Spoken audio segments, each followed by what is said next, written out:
Hello အားလုံးပဲမင်္ဂလာပါစစ်တာ channel လေးမှာပြန်လည်ကြိုဆိုလိုက်ပါတယ်တို့ပူကြတော့ဆိုင်ရအောင်เนาะ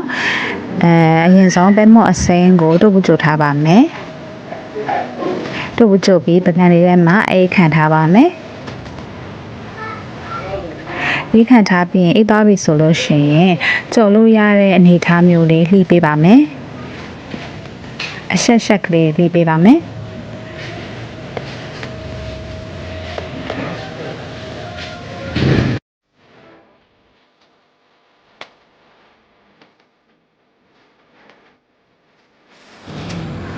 ပြီးတော့ပကံလေးထဲမှာထည့်ထားပါမယ်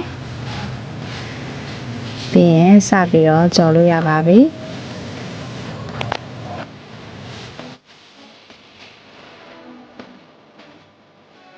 စပြီးတော့ကြော်ပါတော့မယ်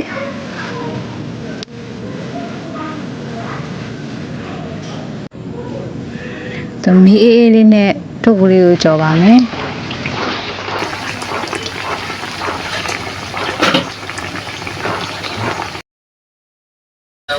မီအေးလေးနဲ့ကြော်မှမတူးမှဖြစ်ပါတယ်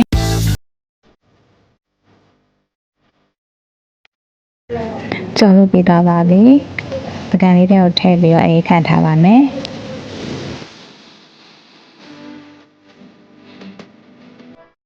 မကြီးစင်ရည်လေးလောက်ဖို့အတွက်မကြီးမဲ့လေးရေးစိန်ထားပါမယ်နေရုပ်သီးလေးကိုထောင်းပါမယ်ပြီးရင်စက်သွန်ဖြူလေးထည့်ပြီးတော့ထောင်းပါမယ်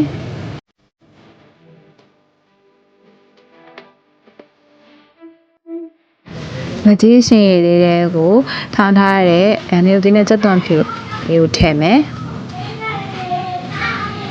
အရှုံမုတ်ထည့်မယ်စားထည့်မယ်အပြိုင်ထည့်မယ်မှေပါမယ်အဆက်တဲ့ဝိုင်းဆိုရပါပြီ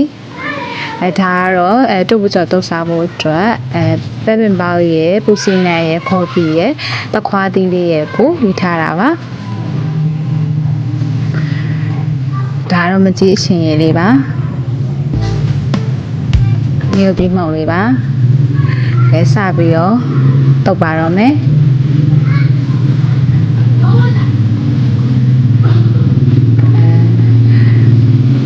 ပဲမှာကြာရင်ပဲမှာကိုပိုးထဲပေါ့ခွားသေးကြာရင်ခွားသေးကိုပိုးထဲ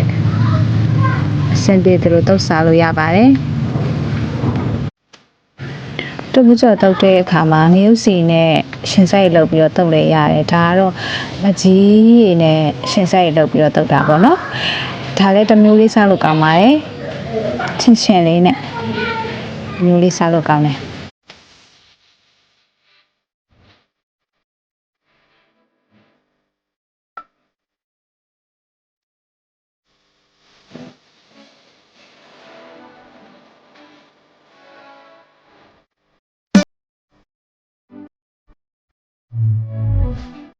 က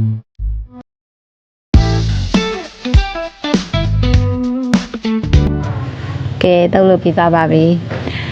စားကျင်ကြလေစားကြပါအောင်အဆုံးလေးတချို့ပေးစားရတဲ့အတွက်ဒုတိယရှင်ဆိုရအောင်ကျေးဇူးများတင်ပါတယ်ရှင်